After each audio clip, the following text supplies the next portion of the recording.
when when you introduce yourself, can you please tell us kind of a little bit about your connection to Allison, who introduced us? Because Allison came from the California State University Entertainment Alliance, from which Terrence and I are connected to. So Got there's it.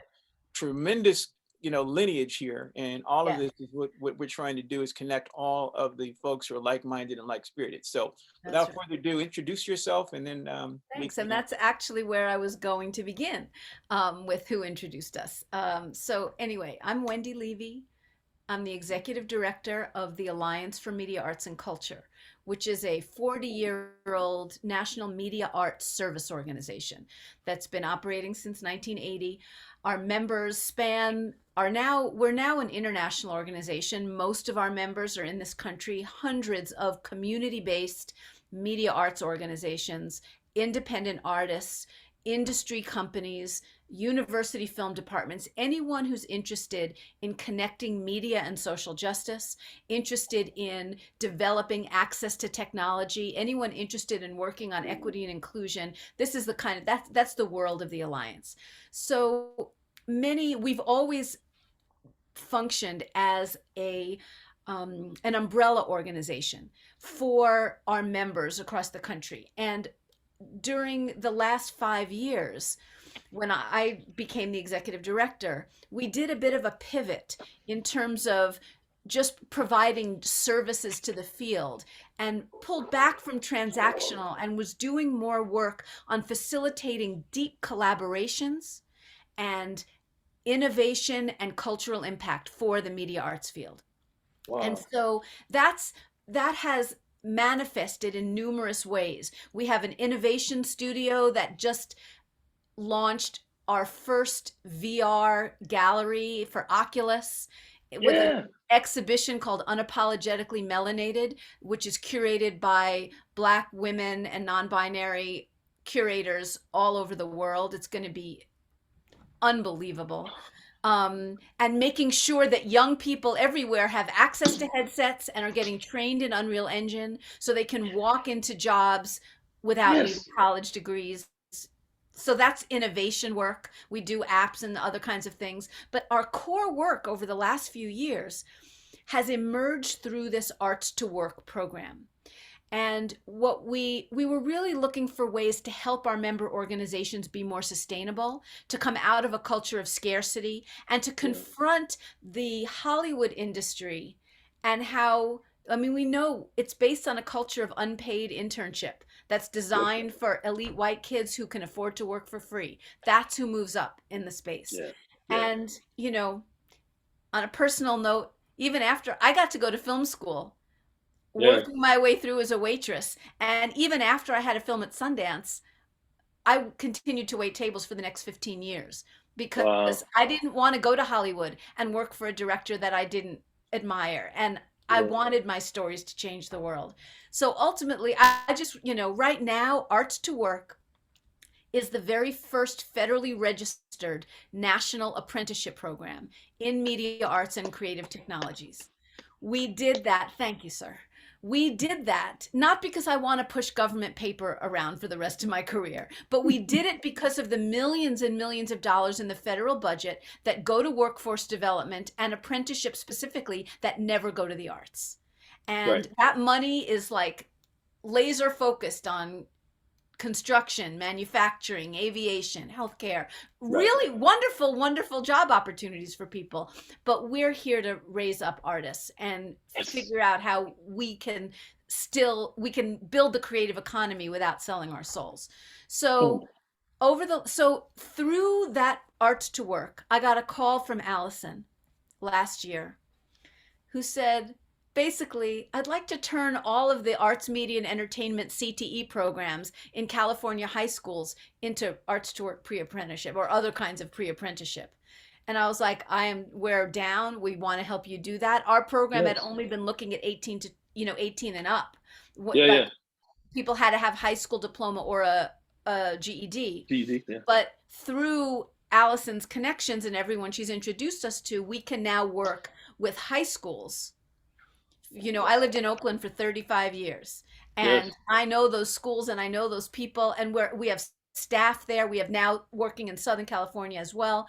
So the big picture is creating job pathways as young Sure. as high school, and Arts to Work is more than just our apprenticeship program. We have the pre-apprenticeship track now that we're developing further with Allison. And we also have a model of creative studios that are Yes. building up access to media and new media technology from middle school and elementary school. So Yes. we're focusing not on community colleges, but on community-based organizations where any kid has access, where after school there's a place to come to explore the state of the art technology, to perform, to get up on stage, to write, to do what, it's like we have to Wow. start making sure STEM is STEAM, from Yeah, yeah. accessible, free of charge, and that any kid who wants a creative career can have access to one. So that's Wow. what we're about. And the work, just to kind of wrap up about Watts, we got a grant this year to build out a creative studio in Southern California. So we were Yeah. looking for the right place. We have so many. We built one in Dallas last year. We won the MIT prize for reimagining pathways to employment in America. And they gave us funding to start a creative studio and a pre-apprenticeship program in Dallas, Texas for folks of color. And I was like, that I want to do that. So we did that, and we learned how to work with workforce boards, which is not something that arts organizations know how to do.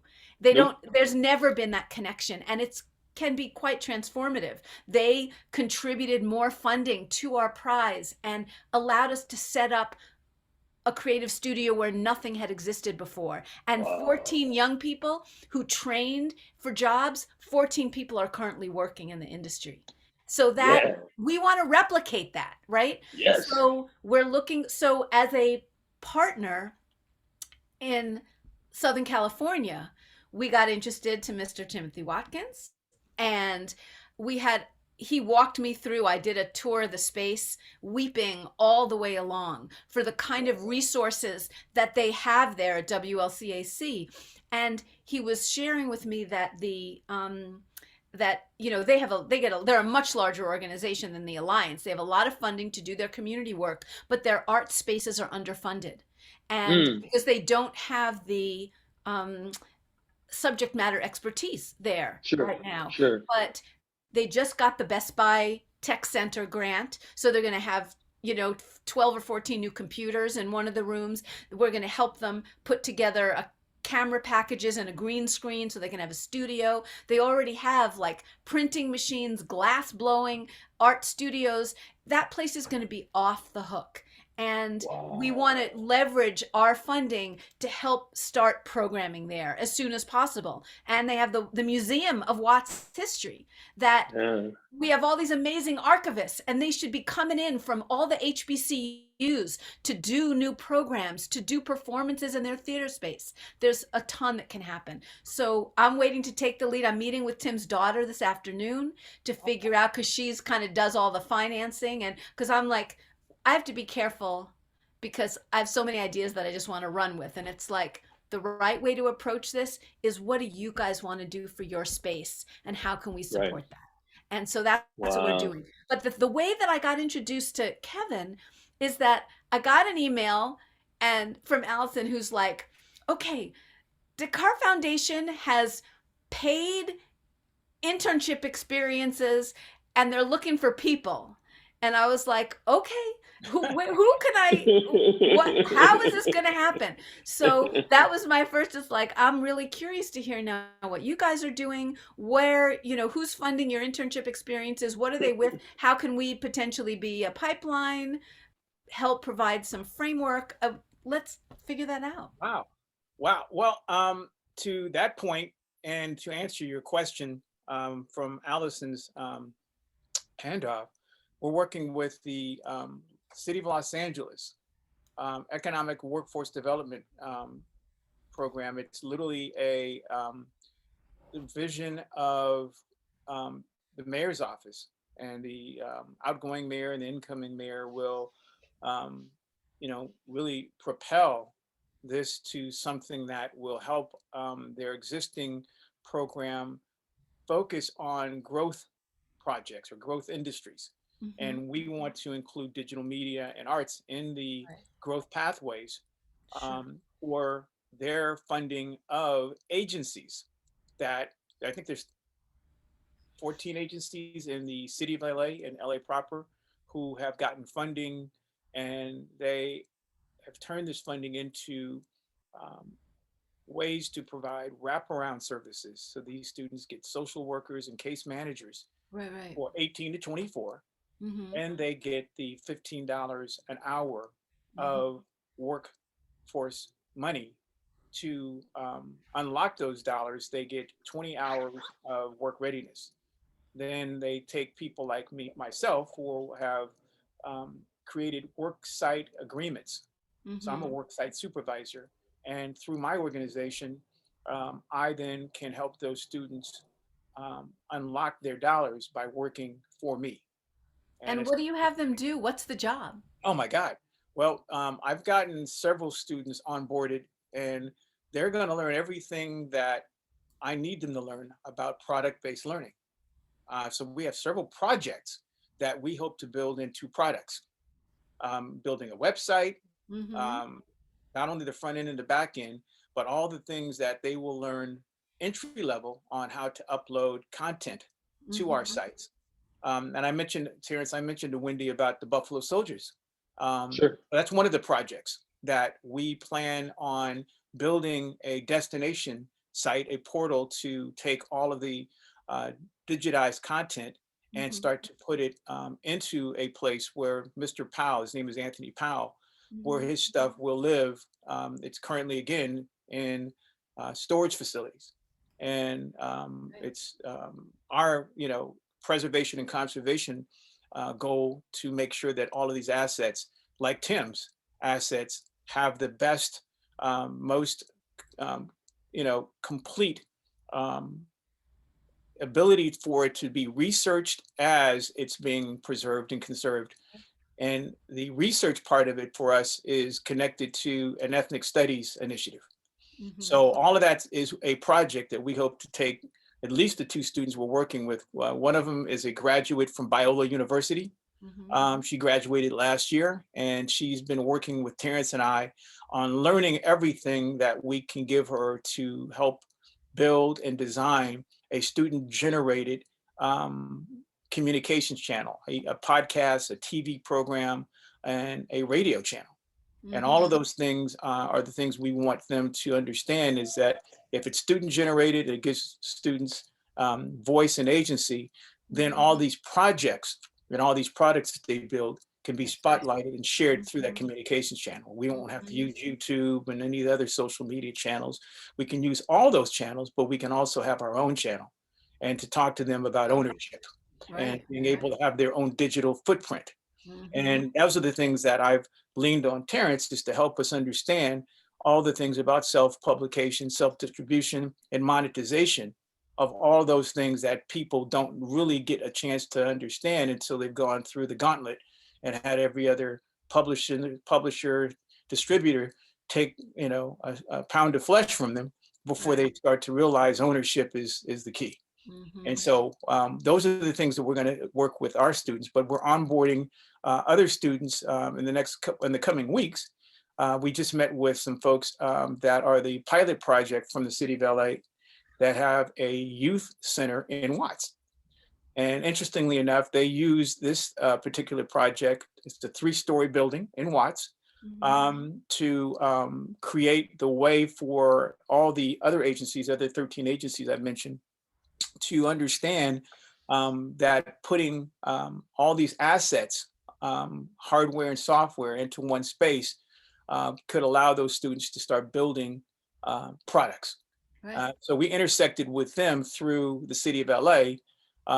Most of the dollars are coming from grants from federal, state, and local Mm-hmm. generated funds, as well as the county, the WIOA money, to Right. make sure these students all have the dollars that, again, will give them an account. And again, I fill out timesheets, I do evaluations, I do. But we, set these people up with, from the job readiness, the 20 Mhm. hours of job readiness, which they get paid for also. Right. They then go from job readiness to me. And for And then me, how long is their job with you? well, I have 100 hours. So I could then hire them after their 100 hours at $15 an hour Mhm. is exhausted.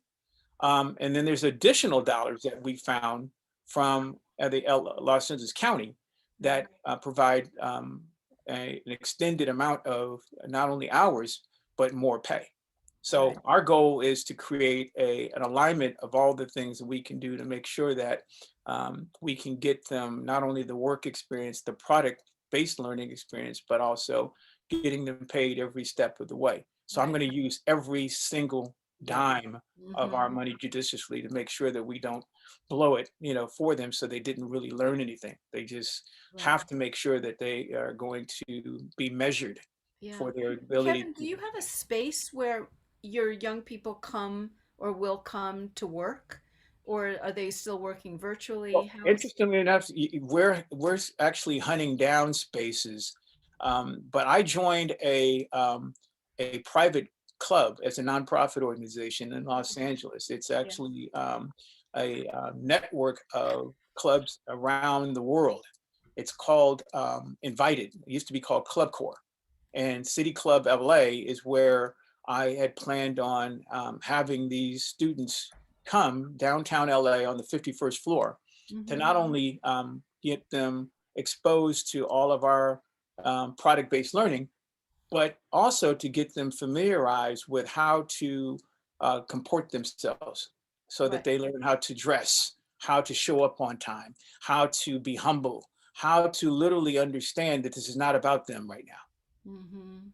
how to be able to see the things that they'll never be able to see unless they see them, and how the business and economic engine of digital media and just business itself works in these environments like a city club.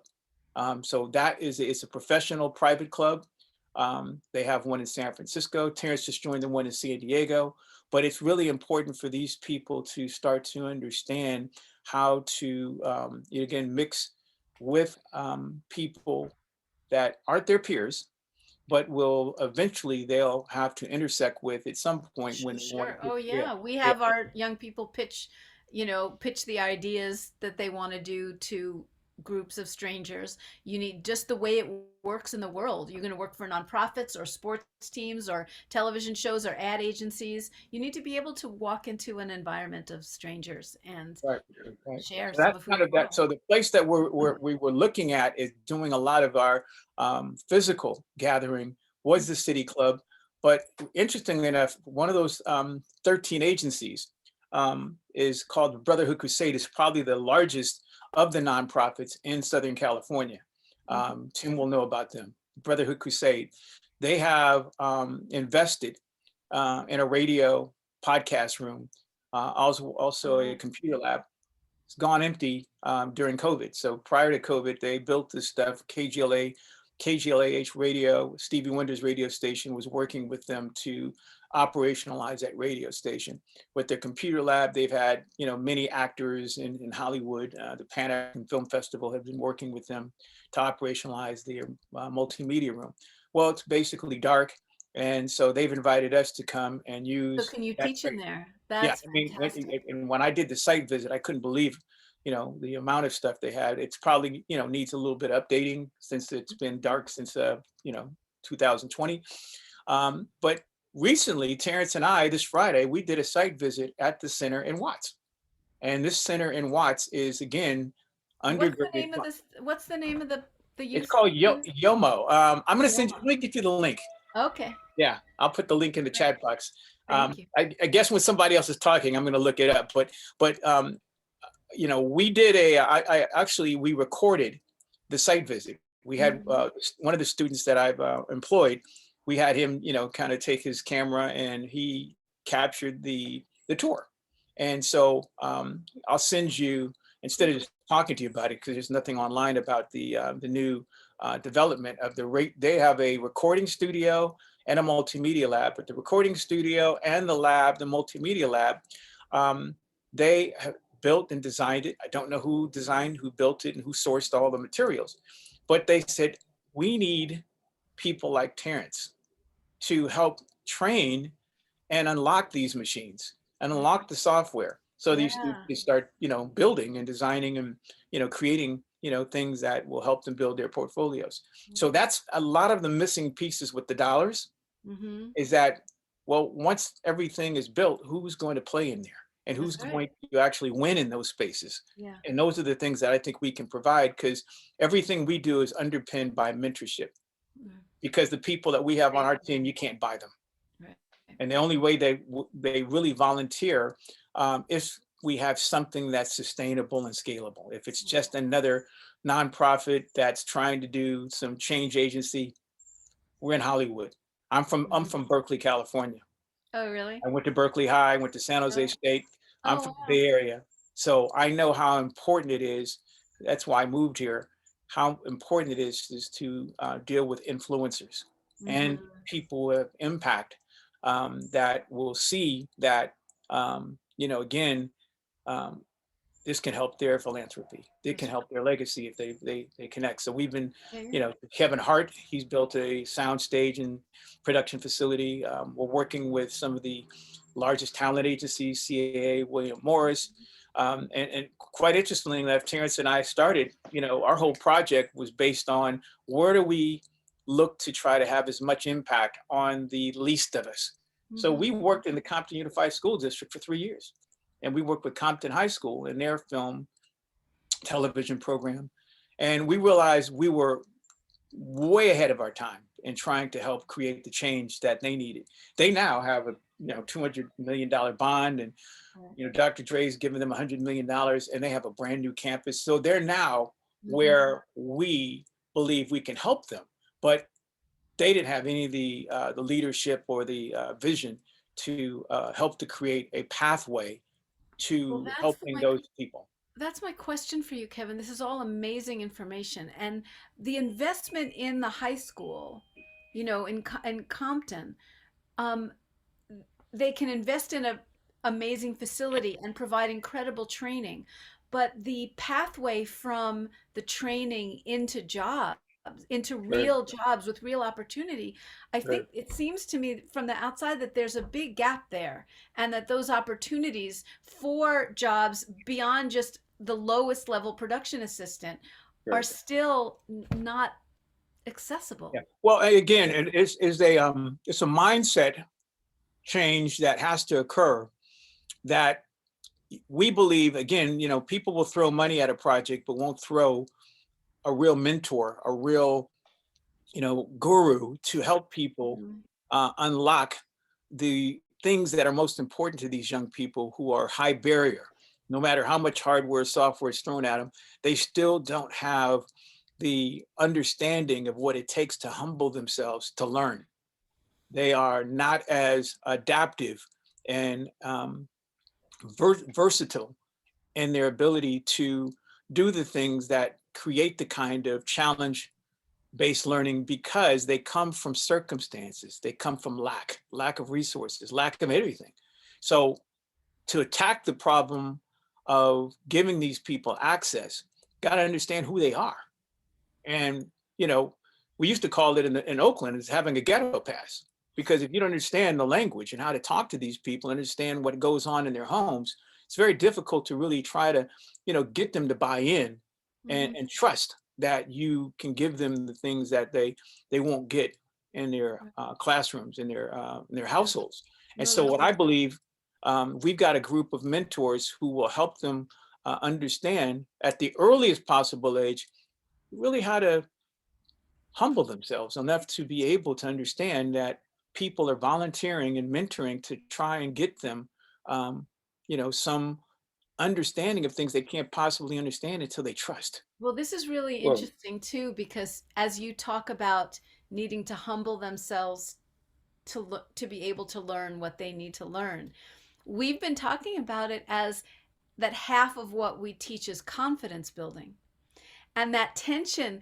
and that the alignment of learning humility and building confidence at the same right. time it's kind of like what being an artist is about. You're not looking for answers, but you're seeking the questions, the right questions to ask. And Yeah, it feels like that's where it is. And if there's, if mentors are providing not only the value of their experience, but also opening a door, like sure. there might be a job here at this company, and I will mentor you here. Right. And not, because it's, for the celebrities in LA, it's fun to pop in for a day in the hood Yeah, and talk yeah. to the people, and then you go back to your nice life. And it's like, wait, how can we best work together to make sure that there are pathways for the dreams that we're building inside these new spaces? Right. And Well, I'd say the go ahead. product piece, right? I just said so really from a product piece, and I'll back up. So one graduate graduate of Cal State Fullerton Okay. in '91, but I went to engineering school at Virginia Tech. Before that, decided I wanted to be more creative, but I'm this tech brain, business brain, art brain. But it's all been about money and distribution. And so for me, I've been in digital media I was AOL in '96. I was at a little startup called Entertainer in '98 to 2002. I was an SVP of programming as we built the first Netflix before Netflix, tied to iTunes and all the rest, because we thought we were changing the world. Maybe we were. Ended with our CEO Jonathan Taplin, who's director emeritus at USC. He ended up suing the studios, and so if you're the SVP of programming at a company sued the studios, that sets your career back a bit if you're a Black man and you're the guy who's that guy. And so I Wow. ended up in product placement. I had a patent that I worked on clickable video at the time. And so, I got to see how technology and entertainment and all the rest sort of played out. And my career sort of went into consulting, and I was at EMC, and I consulted at Sprint and Comcast and Yeah. AT&T, and, solution engineer, solution partner, built these digital media solutions, digital asset management, content management, all the things to monetize content. Spent I went to online media, OpenX and Smato and technology, and then recently spent the last 4 years at Redbox. And so at Redbox, again, monetization, all the digital media, all their digital transformation that allowed them to move. And they're moving right now from a physical DVD distribution company to a digital streaming company. And so I was involved in all of the monetization pieces, all the ad software, all that kind of thing. Fast forward to January of this year, Redbox went public via SPAC in October. They were from $600 million company to about $100 million company. And as I was exiting during all that, it was like, they just got sold to Chicken Soup for the Soul for $350. So I'm watching all that happen. And all of this, a company approached me about 8 years ago to sort of advise them on this product about clickable video. And it's turned into an artificial intelligence company. So it's computer vision, artificial intelligence. I am currently the chief revenue officer. But in terms of bringing that to market, because it's just technology, I've been tapping into all of my resources in the music business and film business, and it's led to this product-based scenarios where I'm here today. Tomorrow, I'm going to be at the United Nations for Africa Day. I have a young lady who's in the room next to me. She's 22 from Austin, Texas, never been in New York. She wrote a song. We've been working with her to put out that song and NFT and a record label and animation. So I presented it to the UN, who's trying to reach young people. And so they said, yeah, great. She's going to go perform the song at the UN tomorrow. And I get to introduce her and run all the audio visual for that. They hooked me into that part. That's good, because a lot of those UN organizations are behind the times. You wouldn't believe it. We did a couple of UN briefings years ago, just like learn to use the internet. I brought guys from Google, and we're like hooking them up. So it's so good that you're going to be there and show them it's what's a beautiful what. thing. And it's with a group called the African Renaissance and Diaspora Network. So the guy who got me into that is a Oakland native by the name of Richard Gant. He's an actor, theater, 40, 50 years in the business. I know and he's who my that guy is. I heard so, him. yeah. Yeah. So Richard's my business partner and my friend and like family. I've known him for 20 years. And so he's the one who got me hooked into this whole UN thing. And so I'm their global technical advisor, but that's taken me to most recently Webster University.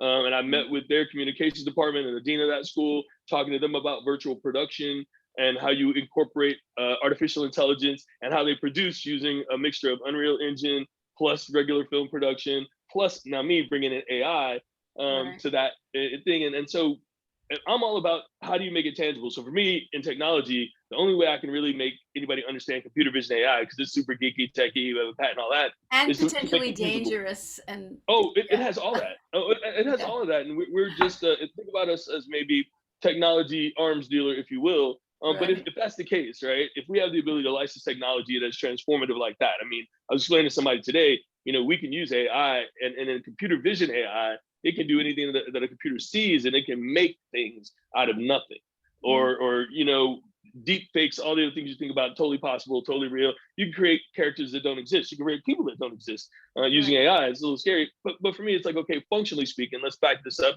and it's really about ins and outs of what you put in, what you put out. So how do you take content? One of the things we're doing is making NFTs, so you can take every frame of a video, create that frame as an NFT, assign metadata to the frame. So that's one of the projects. But we've been using all of this to incorporate art. So for me, I partnered with a guy who used to be vice president of marketing at Motown. He now has the one who connected me with this artist that's here, connected me across the music business. We're working on an NFT. We're hoping to raise money for refugees around the world, not just Ukraine, unfortunately, because I'm African American. I got to make sure I take care of, Ethiopia and other places to make sure that the UN mission, the SDGs, are part of it. And then they have a campaign called the Red Card Campaign, which is the red card against gender-based violence and discrimination against women and girls on a global basis. And we're the sort of, call it the mission of sport, art, and culture. So when you said what you were doing, it's doing all of that. But for me, it's like, how do you bring that into a business sense? Use technology, like Right. technology for good, if you will. That's No, my, it's good. We'll okay, take corporate the counterpoint. CSR wherever it comes. I mean, that's a beautiful thing. When you work on the nonprofit side, we need thinkers and makers like you who are working in the corporate sector, because they need to invest in the not only the product that's being created, which is fantastic, and having more of a strong and powerful diversity pipeline, so that those companies in the future are led by people of Yeah, color and not, yeah, only the employee base. But they need to invest in the research and the humanity that yeah, is going to inform that technology, because yeah. unchecked, those corporations are going to do whatever they want to make as much money as they can. Well, and they're And already doing it. We're a small yeah, company. What's interesting is I find myself always being the only Black guy in the room. And so the thing that how made does that me feel? initially pretty shit. Well, you know what? Okay, at Redbox I didn't really like it, or on my corporate jobs I didn't like it. Here, it's a small startup, and I find Yeah, myself being bigger than they are, even yeah, though and so now, because I'm expressing myself as a Black man yeah, in technology and being in art, and now the ability to produce products and content and to yeah. be unapologetically Black. That's new for me. That's new in the last few months, and so I guess that's why this is more important to me now, because I can be exactly who I am. I don't have to apologize for it, and I can use things for things that I want to see happen, and I can help hopefully young people see that. And I want to be. I mean, people talk about DE and I, and I'm like, okay, great. I'm just used to being the only Black guy in the room, and then Right, that's cool. I just feel like it's underutilized. So finally, I'm able to take content to a place where the content and the projects and the people who make it, right. it'll be the expression, right? Because I'm dealing with people of color the majority of the time now, because I choose Mhm. to. And even though my company doesn't care, like they don't care. We're trying to sell artificial Yeah, but we intelligence, need to whatever. upset the power structures so that, there's that the young people that we all are training are the next generation leaders, Yes. and that they, because I don't want to have to wait for all the old white guys to die before we get to, because they will replace themselves with other white people and They other will. white men in particular. And the technology that they create will be racist and sexist in the code, because By they don't nature. think about it, by design.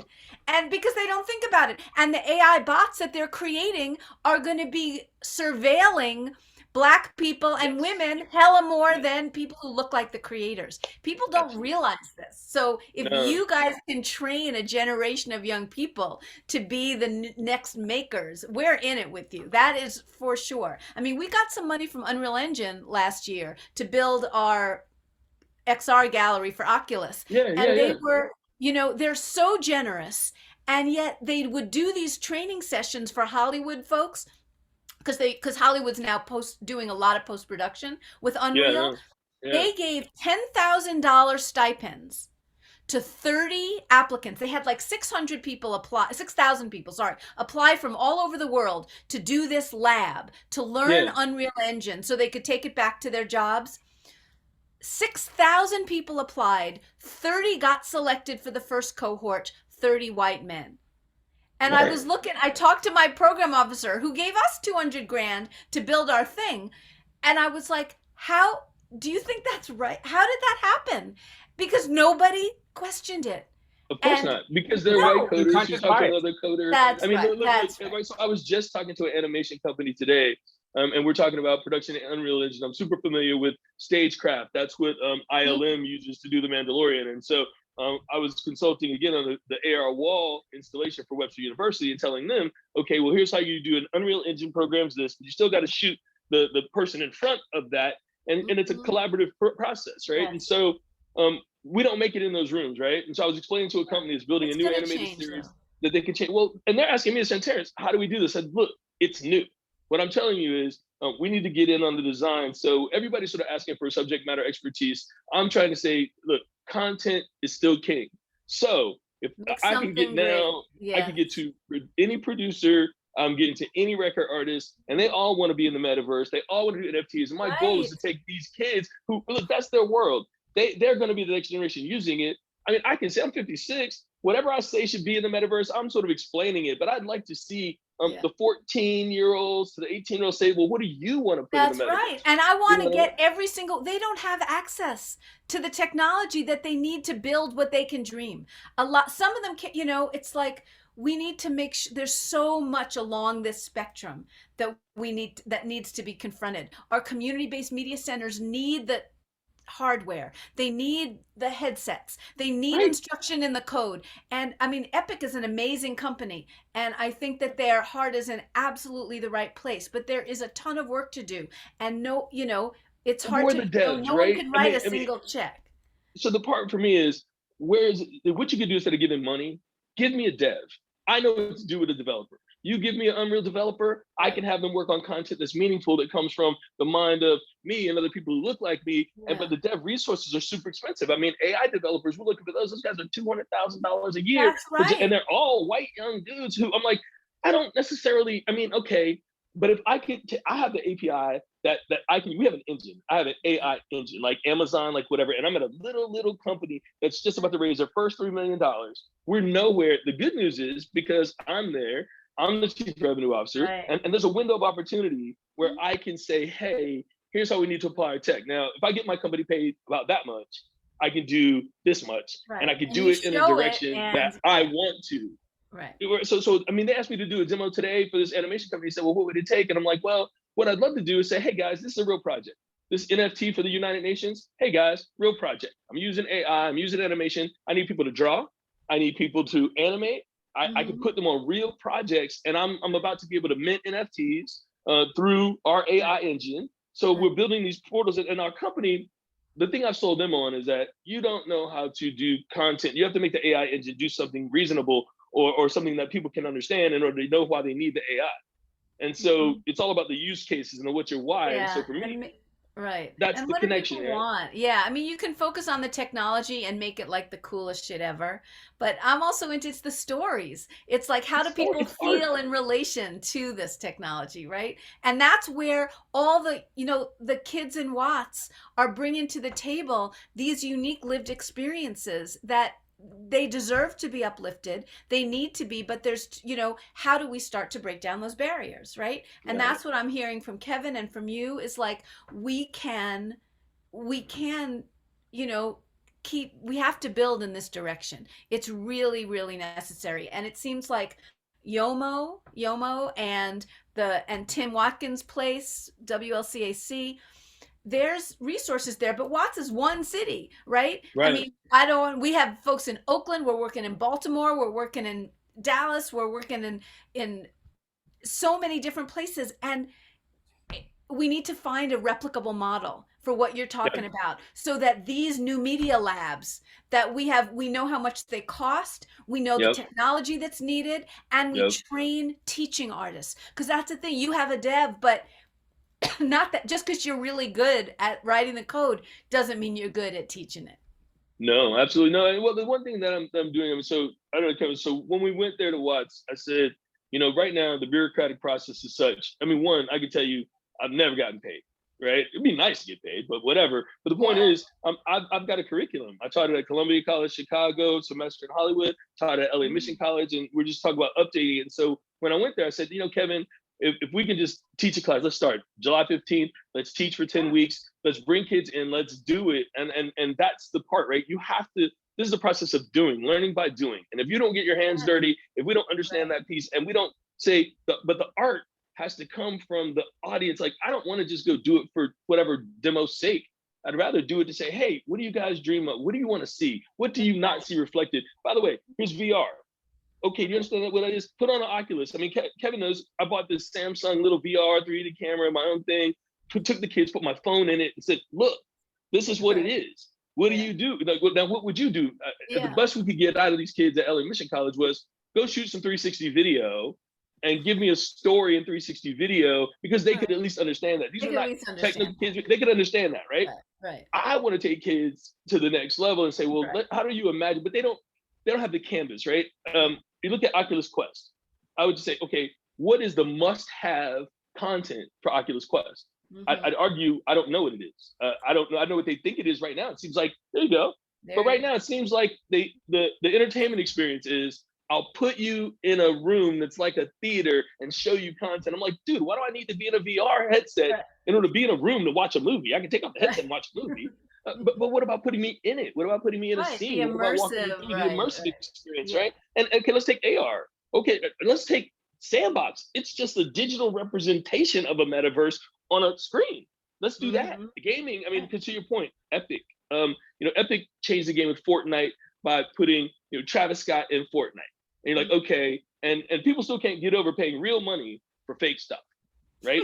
I'm trying to teach people, like, NFTs, metaverse. I'm paying real money for fake stuff. I'm like, hey, look, your kids buy, or for non-existent stuff in the case of NFTs. Right, and it's not even art. So at a minimum, the NFTs that we're talking about are animations with music, with rights that give you access to the artist. Right? It's like joining that, being a patron. The NFTs we're talking about would make you a patron of an artist, which means, if you paid $100 and 1,000 people paid that to support an artist, that's $100,000 for the artist getting credit for their art. And you're immersing that person in connection to the artist, not just some crap that's a picture of a monkey, right? Because that only has value because of who owns it. But that's not the creative process. So in any event, my desire is to partner with people like yourselves, Kevin, but do it. I mean, and that's the thing that, do you want to teach, Terrence? Is that like, if Kevin does a program in LA, are you going to be the teacher? I mean, is that okay? All right. That was my commitment that I made in Watts. I said, look, I'll come and teach it. I got a curriculum. I've taught it a bunch of times. My parents are educators. I'm a geek parent of educators who was just a businessman. All right. So when I teach, we're collecting trainers right now for, the programs aren't going to launch for a little while because they're still building out the space. But that might be a way for us to get started in partnership. How do we replicate? So, yeah, let's do that. Like what I'd love to do is take your vision and say, because to your point, I can teach 10 kids for 10 weeks and get product out of it. But how do I multiply that times the same lesson, the same curriculum, and it's 1,000 kids, 10,000 kids by access to your centers, right? So if you say every center's connected on a network, Friday at noon, every center connects in, and that way, because I had virtual people coming in as well as real people coming in at LA Mission College. This is pre-COVID.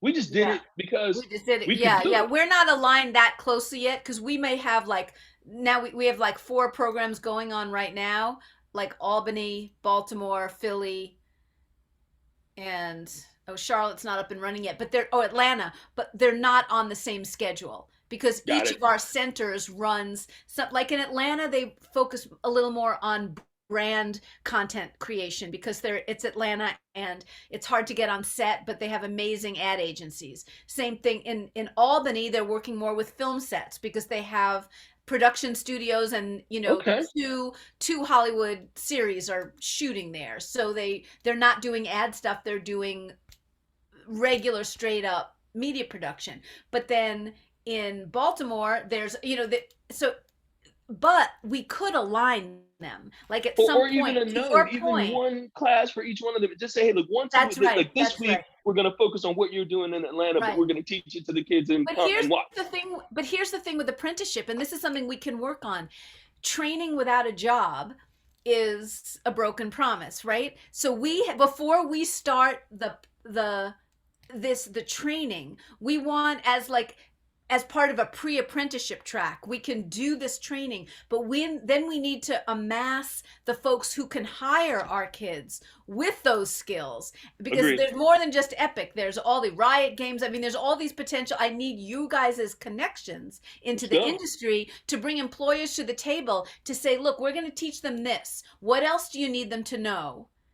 You know, and then tell us what you need, and we will provide that, and then we I tweak agree. your curriculum so Sure. that when they're finished, and maybe it goes more than 10 weeks, we I like to love it. pay for 480 hours Let's and go. over 3 to 6 months. But I mean, it wouldn't have to be just you teaching, but that's what we raise money for. And Okay. but we need to bring the employers in early for them to I review agree. portfolio work, fall in love with these kids, and offer real jobs. And we can maybe leverage some of that money that Kevin was talking about, the WIOA and the city money, $15 an hour, to say, listen, Yeah. we're going to lighten the load right now. We'll cover the first 100 hours. You hire them, we'll cover that, and then Yeah. let that be the probationary period or something. I mean, there's lots of ways we could go. Well, your pre-apprenticeship is the class that we were talking about is called career exploration. I Yeah. had started with digital immersive career exploration, but it's that think about it as the 101. We're Right, the gonna go to beginning, the top, the pre, beginning of yeah, pre, right? Just pre. look, make them Yep, stand up, yep. say who you are, say what you want, get understanding of some general principles, and Yep. it goes from web 1, web 2, web 3. Here's where it's been, here's where it's going, and now let's talk about some various opportunities. Unreal Engine, Yeah. okay, what is it used for? It's AR, VR, game engine, and show the examples of what do they do in Unreal? Because you can show Mandalorian, that's shot with Unreal. Here's this Right. game, it's a template built on Unreal, same technology. Right, right, right. So why that's why Unreal is important. If you learn Unreal Engine, you could be everything from a game designer all the way to the next step of virtual production. So that gives That's a right. value to That's Unreal right. Engine. And what I want out of Unreal is to tell me all the tips and tricks and ways for the different applications of how you use Right. Unreal. I was explaining today, I had Unreal up on the screen, and I'm telling this animation company, here's what they do.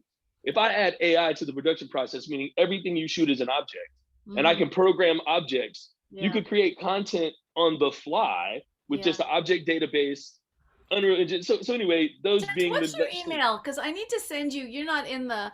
What's your email address? I got to send uh, you some stuff that I'm sending to Kevin too.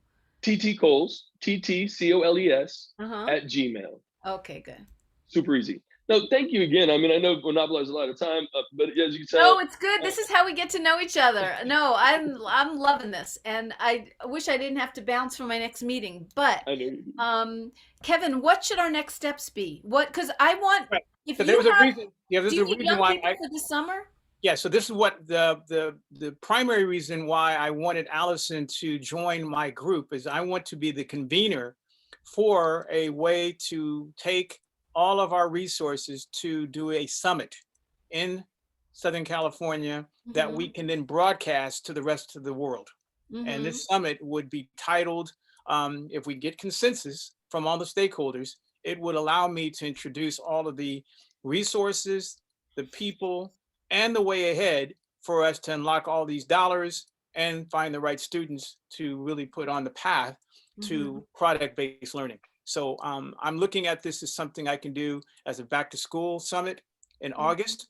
And it'd be something that I would, again, make sure that we plan and produce it as a student generated content project Mm-hmm. product. So we have a product called Brown Bag TV, which we're going to make the delivery of all the things planned, executed, and post Mm-hmm. something that the students will learn how to do.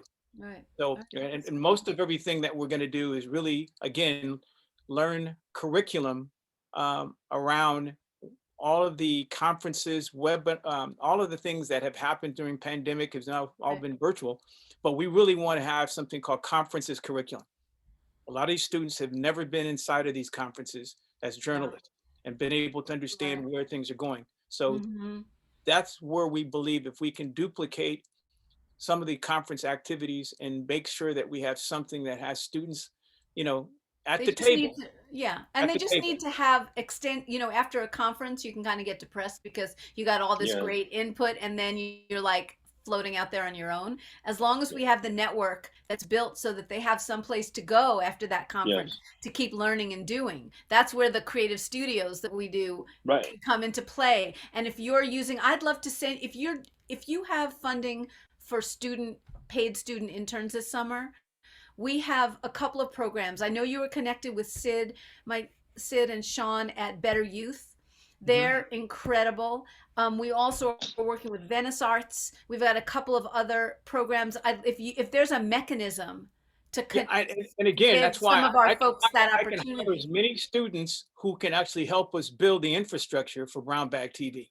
Yeah. So that's Okay. so again, I mean, it's important that some of these people can work virtually, but Yeah. we're gonna try to find, if it's not the Watt Center or Brotherhood Hussein, we're gonna try to find a place where we can meet up and actually have people Right. convene a Convene and work. pre-production for all the stuff that Mhm. we're gonna do. Absolutely. Yeah. So that's All what right. Well, our I'll goal. keep thinking about it and let's jump on another call. I'll percolate everything. I'll send you some stuff, but there's too much here to not do something amazing, right? Right. And Wendy, Well, if you Wendy, can, you're you awesome. can take the Yeah, recording, and if you can take the recording and send it to us, I would I love to will. share this with the rest of our team because I mean things are moving very, very quickly, and Okay. again, we're planning this activity at the end of August, and it'll be here before we know it. All And right. if you send an Exactly. email, I'll send you the link so you can watch the broadcast tomorrow on UNTV. It Oh, goes I on all can't wait. Yes, yes, yes. Fantastic. I would love to. All right. I'll get All with right, you you later got it. today. Thank you Okay. guys so much. All right. Thank you, Bye. All Wendy. right. Thank Talk you, to you really Janice. soon. All Okay. right. Bye bye. Bye.